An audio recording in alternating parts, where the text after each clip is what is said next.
Hey guys, today I'm sharing with you a really super simple recipe, but I had to share it because it is so easy. It's great for a quick lunch or dinner. It is my hamburger mac and cheese. Let's just go right ahead and get started. So in a saucepan here, I have my heat on high, and I'm also using a non-stick pan, so I'm not going to add any oil. If you're using a regular, whatever other pan that you have, stainless steel, you can add a little bit of vegetable oil or olive oil to this. And I have some ground beef that I'm adding in. If you want to substitute the ground beef, I would recommend using ground chicken because it will work better than ground turkey, but you can definitely use ground turkey if you'd like. So on high heat, I'm gonna leave this beef here to sit so it kind of starts to develop a sear at the bottom. So letting it sit there for just about maybe 5 minutes on high heat. Again, this is non-stick, so I did not use any oil. And then I'm just going to break this up. After letting it break up, I'm just going to let it sit again for another couple minutes or so. I'm trying to develop lovely color, which is going to give me great flavor. This is such a quick meal to put together. It's perfect for a busy day or busy night. So you can see I'm developing lovely color. It's starting to get not just cooked through, but it's starting to develop lovely color and flavor. A lot of fat is rendering out. This was probably about a 15% fat to it, so it's not that much fat, but it's enough for me to want to get rid of. Okay, I should have used the leaner meat, but you know what, it doesn't matter. Use what you've got. Just render out if it's too much fat, which that just is a little bit too much for me and for my liking, so I'm gonna go ahead and strain that out. Again, if you use a leaner meat, you really don't have to. I just poured it into a heat-safe bowl. So I have some onions here that I've finely diced up, some garlic that I've finely minced, as well as a tomato that I have finely cut up into small pieces. Now I still have a little bit of that fat remaining, and that is fine. A little bit is good flavor, but too much, it just doesn't work for me. So I'm just gonna mix together my garlic, my onion, and my tomato. And I will have everything listed below to help you, but you can double or triple this recipe. You can make this into a casserole, a freezer dinner. It's just great. It's a versatile meal that you can make into so many different ways. I'm going to season this with some salt and pepper. That's obviously to taste, but I like about a quarter teaspoon of salt and black pepper.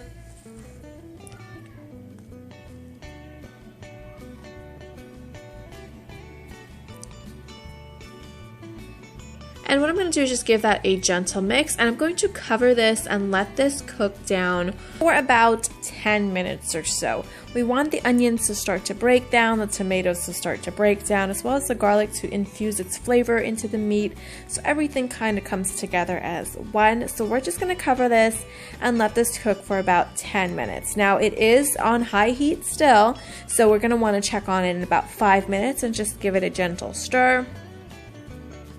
Just come in around 5 minutes or so, remove the lid, give it a stir so nothing starts to burn or anything, because again, we're still on high heat. Cover that back up and let it go for another 5 minutes. After that 10 minutes, we're going to go ahead and add in some ketchup. Again, I will have all the amounts in the description box below. So I've added in some ketchup. I'm also going to add in some Worcestershire sauce, some good old butter, which is going to help make this kind of creamy and flavorful.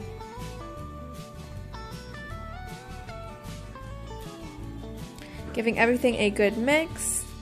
And I'm going to add in a little tiny dash of Italian seasoning. You can add more if you like, but I just like it to have that hint of flavor in the back. I'm not trying to make this like a spaghetti or anything, but I just want a little bit of that flavor. You can use fresh basil, fresh herbs if you want, but just a little bit just goes a long way and goes perfectly. Mix that all together.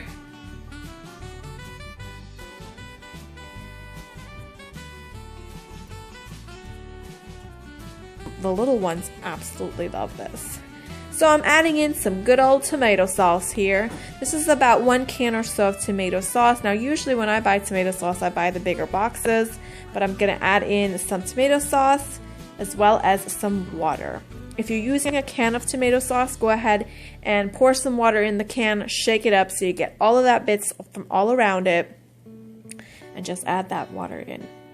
We're going to cover this now. We're going to cook this for another 10 minutes or so everything comes together. I have lowered my heat down to medium because now you don't really want to burn it. You kind of just want it to boil away slowly and simmer away for about 10 minutes till it comes together. So on medium heat at this point, we cook it for 10 minutes. I've got some pasta that I've cooked to the side. Use whatever kind of pasta your heart's desire. I am using some rigatoni pasta here, which is, I love using a pasta with any kind of grooves in it or something. It just catches that sauce in the center. So it's got that bite of noodle and a bite of sauce, bite of pasta. So we've added in all our pasta. You can cook this together with the noodles if you want. However, I prefer cooking it separately because of the extra starchy water. I just rather not have that in the meal. And of course, this is my hamburger mac and cheese. So we've got to have some cheese. Use whatever cheese your heart's desire. Again, I am using some Swiss cheese because that's what I had on hand. And don't ever let anyone tell you how much cheese you need to add.